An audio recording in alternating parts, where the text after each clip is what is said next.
I suppose I like to think I've always been quite creative. At school I thought I'd never be an artist though, because it was all sort of about, you know, drawing perfectly and filling the entire page, and I thought I was a bit shit at art. But then I had,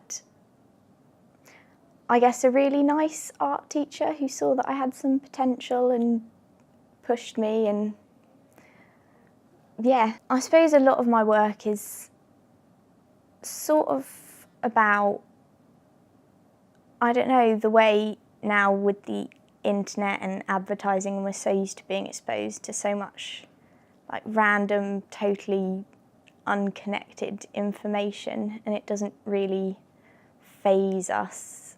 And it's not, my work isn't necessarily looking at that in a negative or positive light, just it is how it is now. So I suppose I try to imitate that with a lot of my videos, just put a lot of stuff that might not seem like it necessarily relates, and let people come to their own conclusions about it. I think people often find it quite hard to analyse video work, because with a painting it's all there for you to look at all at once, but because it's time-based, you can't look at it all at once. You have to actually sit and pay it attention, and you know, most people look at painting for 5 seconds and then they've made their mind up. But you can't do that with a video.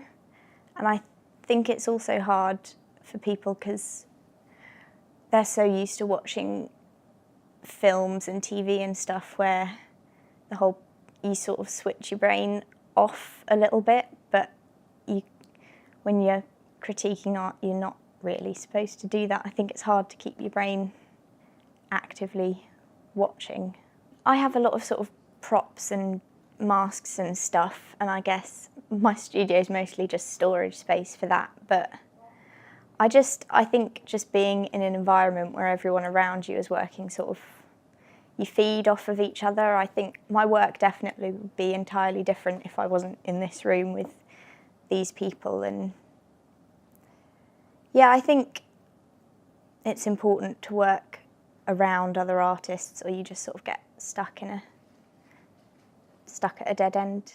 Oh, I've really loved it. I've had a really good time. Everyone's lovely, all the tutors are lovely, and you do feel like they actually care about if you succeed. It's not just a job to them, which is nice. I think that's important, especially if you're doing a creative subject. I mean, they're all maybe slightly a little bit mad, but in the best way possible, I think. They are all helpful, but one will tell you to do something and then the other one will tell you to put it right back to the way it was. But no, they're just all very caring, I think, and that's what I like about them.